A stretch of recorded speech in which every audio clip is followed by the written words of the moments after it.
Shalom saudara-saudara yang dikasihi oleh Tuhan. Tidakkah kita bersyukur kalau kita tahu bahwa kita ini adalah ciptaan Tuhan. Dicipta oleh Tuhan, memberitahukan kepada kita bahwa hidup kita bernilai. Karena Sang Pencipta mempunyai tujuan di dalam Dia menciptakan kita. Mari saudara menghidupi hidup kita dengan tujuan yang Tuhan sediakan kepada kita. Salam jumpa dalam program Tuhan adalah Gembalaku. Kita semua adalah pemakai atau user dari teknologi yang ditemukan dan seluruh alat-alat yang canggih. Meskipun kita sudah masuk ke dalam zaman yang super canggih, tapi sebenarnya tidak semua kita adalah orang-orang yang canggih. Kita hanya pemakai. Kita tidak tahu bagaimana cara membuat seluruh peralatan yang canggih. Hanya segelintir orang yang mempunyai pengetahuan yang seperti itu. Sebagai seorang pemakai, kita pun tidak pernah mau tahu bagaimana barang itu dibikin atau dibuat. Kita hanya berpikir yang penting saya bisa pakai, membuat saya nyaman, bahkan menguntungkan diri saya. Bahkan kalau kita ditanya, siapakah penemu barang itu? Mungkin kita berkata, saya tidak tahu. Itu satu jawaban yang lumrah. Tapi ada jawaban yang lebih tidak lumrah berkata, buat apa pusing-pusing mengetahui siapa yang buat barang ini? Yang penting kita pakai saja. Saudara, apakah itu sikap kita terhadap kehidupan yang kita miliki? Mari kita merenungkan firman Tuhan yang terdapat dalam kitab Kejadian, pasal 1, ayat 1 sampai dengan 31.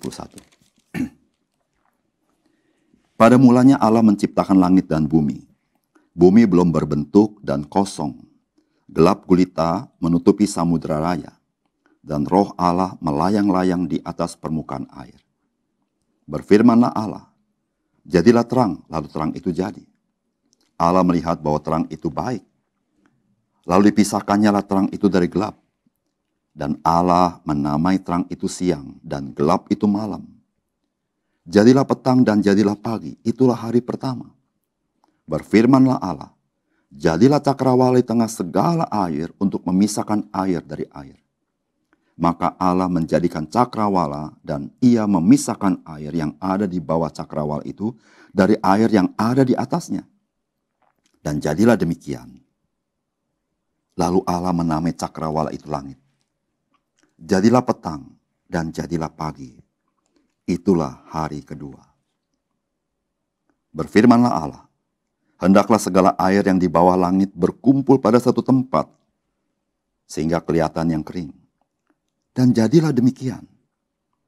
Lalu Allah menamai yang kering itu darat, dan kumpulan air itu dinamainya laut. Allah melihat bahwa semuanya itu baik. Berfirmanlah Allah, hendaklah tanah menumbuhkan tunas-tunas muda, tumbuh-tumbuhan yang berbiji, segala jenis pohon buah-buahan yang menghasilkan buah yang berbiji, supaya ada tumbuh-tumbuhan di bumi. Dan jadilah demikian. Tanah itu menumbuhkan tunas-tunas muda, segala jenis tumbuh-tumbuhan yang berbiji, dan segala jenis pohon-pohonan yang menghasilkan buah yang berbiji. Allah melihat bahwa semuanya itu baik. Jadilah petang dan jadilah pagi. Itulah hari ketiga. Berfirmanlah Allah, jadilah benda-benda penerang pada cakrawala untuk memisahkan siang dari malam. Biarlah benda-benda penerang itu menjadi tanda yang menunjukkan masa-masa yang tetap dan hari-hari dan tahun-tahun. Dan sebagai penerang pada cakrawala, biarlah ada benda-benda itu menerangi bumi. Dan jadilah demikian. Maka Allah menjadikan kedua benda penerang yang besar itu, yakni yang lebih besar untuk menguasai siang, dan yang lebih kecil untuk menguasai malam, dan menjadikan juga bintang-bintang. Allah menaruh semuanya itu di cakrawala untuk menerangi bumi, dan untuk menguasai siang dan malam, dan untuk memisahkan terang dari gelap. Allah melihat bahwa semuanya itu baik. Jadilah petang dan jadilah pagi. Itulah hari keempat. Berfirmanlah Allah, hendaklah dalam air berkeriapan makhluk yang hidup, dan hendaklah burung berterbangan di atas bumi melintasi cakrawala. Maka Allah menciptakan binatang-binatang laut yang besar, dan segala jenis makhluk hidup yang bergerak, yang berkeriapan dalam air, dan segala jenis burung yang bersayap. Allah melihat bahwa semuanya itu baik. Lalu Allah memberkati semuanya itu. Firman-Nya, berkembang biaklah dan bertambah banyaklah, serta penuhilah air dalam laut, dan hendaklah burung-burung di bumi bertambah banyak. Jadilah petang dan jadilah pagi. Itulah hari kelima. Berfirmanlah Allah, hendaklah bumi mengeluarkan segala jenis makhluk yang hidup, ternak dan binatang melata dan segala jenis binatang liar. Dan jadilah demikian. Allah menjadikan segala jenis binatang liar dan segala jenis ternak dan segala jenis binatang melata di muka bumi. Allah melihat bahwa semuanya itu baik. Berfirmanlah Allah, baiklah kita menjadikan manusia menurut gambar dan rupa kita, supaya mereka berkuasa atas ikan-ikan di laut, dan burung-burung di udara, dan atas ternak, dan atas seluruh bumi, dan atas segala binatang melata yang merayap di bumi. Maka Allah menciptakan manusia itu menurut gambar-Nya. Menurut gambar Allah diciptakannya dia, laki-laki dan perempuan diciptakannya mereka. Allah memberkati mereka. Lalu Allah berfirman kepada mereka, beranak cuculah dan bertambah banyak, penuhilah bumi dan taklukkanlah itu. Berkuasalah atas ikan-ikan di laut dan burung-burung di udara, dan atas segala binatang yang merayap di bumi. Berfirmanlah Allah, lihatlah, aku memberikan kepadamu segala tumbuh-tumbuhan yang berbiji di seluruh bumi, dan segala pohon-pohonan yang buahnya berbiji. Itulah akan menjadi makananmu. Tetapi kepada segala binatang di bumi, dan segala burung di udara, dan segala yang merayap di bumi yang bernyawa, kuberikan segala tumbuh-tumbuhan hijau menjadi makanannya. Dan jadilah demikian. Maka Allah melihat segala yang dijadikannya itu sungguh amat baik. Jadilah petang dan jadilah pagi. Itulah hari ke-6. Saudara yang dikasihi oleh Tuhan, Kitab Kejadian menyatakan asal muasal segala sesuatu termasuk manusia. Dan bagaimanakah perjalanan hidup manusia itu. Namun bukan itu saja. Kitab Kejadian juga menyatakan bagaimanakah rencana keselamatan yang Allah rancangkan sejak kekekalan. Sehingga merenungkan Kitab Kejadian, kita menyadari kita hidup sangat bergantung kepada Dia, yaitu Tuhan kita yang menciptakan kita. Mari kita mendapat pesan firman Tuhan dari Kitab Kejadian pasal 1 ini. Yang pertama, keberadaan Tuhan tidak tergantung pendapat manusia. Karena Tuhan adalah Sang Ada. Saudara-saudara yang kasih dalam Tuhan, Kitab Kejadian tidak sedang memperdebatkan apakah Tuhan ada atau tidak ada. Namun Kitab Kejadian adalah firman Allah yang menyatakan Allah itu ada. Itu dikatakan di dalam Kejadian pasal 1. Ayat yang pertama.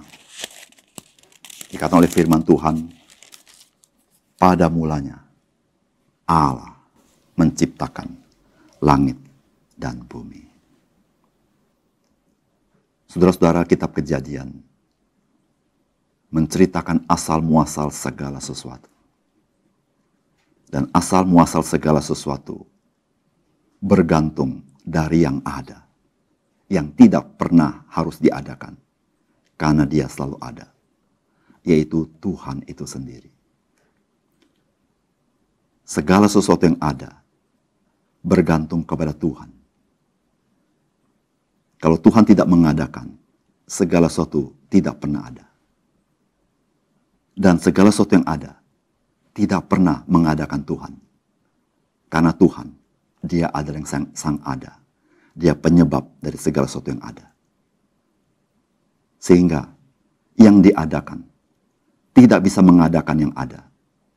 Yang diadakan tidak bisa meniadakan yang ada. Kalau ada manusia meniadakan yang ada, dia sedang ada di dalam kepicikan hidupnya. Karena dia menyangkali keberadaan yang ada. Bagaimanapun manusia berusaha untuk mengatakan Tuhan tidak ada, dia tidak tergantung pendapat manusia. Karena dia itu yang ada sejak kekal. Oleh karena itu, saudara-saudara, berbahagialah kita bisa mengenal Tuhan. Karena dia pencipta kita. Mengenal dia adalah awal kita mengenal diri kita sendiri. Mengenal dia adalah awal kita menjalani hidup dengan hikmat Tuhan. Karena dengan demikian kita tahu apa sesungguhnya kehidupan ini. Dan siapakah kita sesungguhnya yang Tuhan ciptakan. Sehingga dengan demikian kita bisa menjalankan kehidupan sesuai dengan blueprint yang Tuhan sudah berikan ketika dia menciptakan segala sesuatu, termasuk manusia. Yang kedua, saudara firman Tuhan hari ini memberitahukan kepada kita hanya manusia yang diciptakan Allah di dalam gambar dan rupa Allah. Ayat 27 berkata, maka Allah menciptakan manusia itu menurut gambarnya. Menurut gambar Allah diciptakannya dia. Laki-laki dan perempuan diciptakannya mereka. Tidak ada satupun makhluk di dunia ini diciptakan sebagaimana Allah menciptakan manusia. Oleh karena itu manusia adalah ciptaan Allah yang paling mulia. Baik laki-laki maupun perempuan. Keduanya diciptakan di dalam gambar dan rupa Allah. Sehingga baik laki-laki maupun perempuan memiliki harkat yang sama di hadapan Tuhan. Memiliki kemuliaan yang sama. Sehingga laki-laki dan perempuan boleh menyatakan kemuliaan Tuhan. Dicipta dalam gambar dan rupa Allah. Memberitahukan kepada kita, manusia memiliki nilai-nilai moral sebagaimana Allah kita. Dialah yang memegang nilai-nilai moral itu. Disitulah saudara, Allah memberikan manusia hati nurani. Dan hati nurani adalah bagian dari penyataan Allah di dalam diri kita. Sehingga hati nurani itu bisa menyuarakan nilai-nilai moral itu kepada manusia. Bukan itu saja. Manusia diciptakan dalam gambar dan rupa Allah. Memberitahukan kepada kita, manusia berbeda dengan ciptaan yang lain. Manusia bukan sekedar makhluk lahiriah, tapi manusia sesungguhnya adalah makhluk rohani.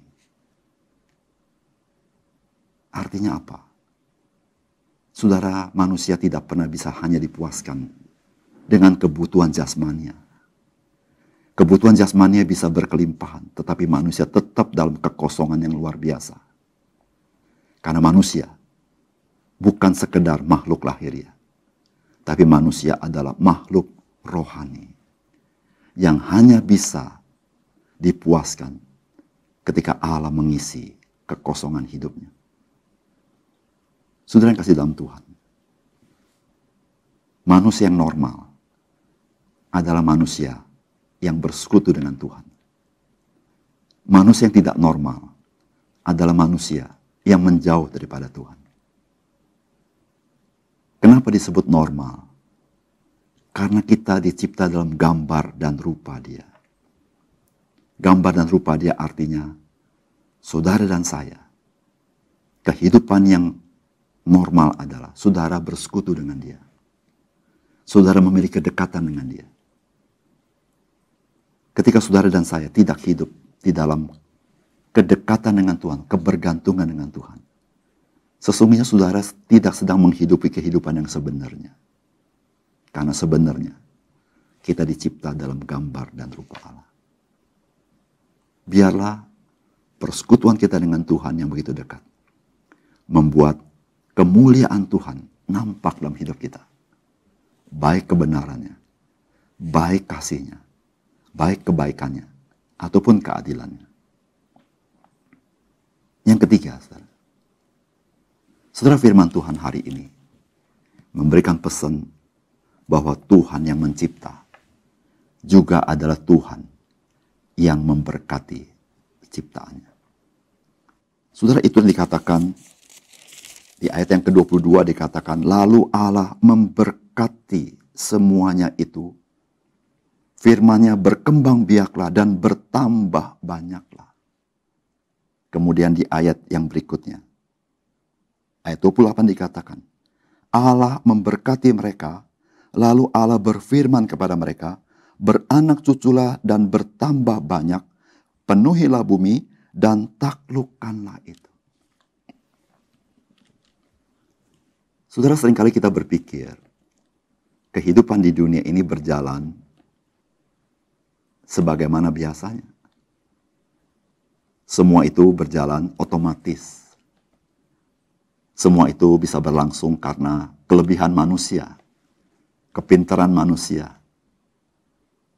Namun saudara-saudara, waktu kita kembali melihat di dalam kitab Kejadian bagaimana Allah menciptakan segala sesuatu, kita baru mengerti bahwa Allah yang menciptakan kita, menciptakan dunia ini, adalah Allah yang memberkati. Sehingga saudara-saudara, apa yang kita kerjakan, hasil-hasil yang kita lakukan, sesungguhnya itu tidak lepas daripada berkat yang Tuhan sudah berikan. Karena ketika Tuhan memberkati, maka Tuhan berkata, beranak cuculah. Lalu dikatakan lagi, bukan hanya beranak cucu, bertambah banyak. Penuhi bumi, taklukkanlah itu.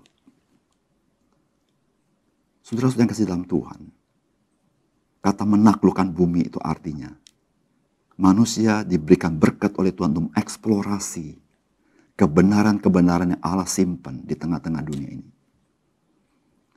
Sehingga seseorang yang bisa menemukan kebenaran sesungguhnya adalah berkat Tuhan. Karena kebenaran itu telah diberikan Tuhan di dalam bumi ini. Saudara, tanpa berkat Tuhan, jadi lelah kita sia-sia. Namun yang benar adalah Tuhan sudah memberkati. Oleh karena itu, mari kita bersyukur kepada Tuhan untuk apa yang kita bisa nikmati, untuk apa yang kita dapatkan. Semua itu tidak lepas dari berkat yang Tuhan berikan sejak manusia diciptakan. Jadilah orang-orang percaya yang selalu bersyukur kepada Tuhan untuk apa yang kita nikmati. Mari kita mengenal siapa pencipta kita, sehingga kita boleh memiliki hati yang bijaksana. Mari kita berdoa. Bapa surga, terima kasih untuk kebenaran firman-Mu. Biarlah mata rohani kami celik, bahwa Tuhan, Engkaulah asal muasal segala sesuatu. Karena Engkau adalah Tuhan yang kekal, yang tidak perlu diadakan. Karena Engkau yang ada. Dan yang ada yang lain tergantung kepada Engkau. Ketika Engkau mengadakan, mereka itu ada. Tapi ketika Engkau tidak mengadakan, semuanya tidak ada. Ya Tuhan, kami berterima kasih karena kami diciptakan oleh Engkau. Dengan demikian kami tahu, kami berharga, kami punya tujuan hidup. Bahkan ya Tuhan, kami bersyukur, kami boleh bersekutu dengan Engkau, mengenal Engkau. Kami bukan hanya makhluk jasmania, tapi kami makhluk rohani. Ya Tuhan, kami bersyukur kepada Tuhan, karena Engkau suka memberkati kami. Sehingga apa yang kami kerjakan sesungguhnya berasal dari pertolongan Tuhan. Tuhan bantu kami selalu berterima kasih untuk segala sesuatu yang Tuhan sediakan bagi kami. Dan hari ini kami serahkan hidup kami kepada Tuhan. Biarlah kami boleh memuaskan hati Engkau ya Tuhan, Sang Pencipta kami, bahkan Sang Penebus kami di dalam hidup kami. Di dalam nama Tuhan Yesus kami berdoa. Amin.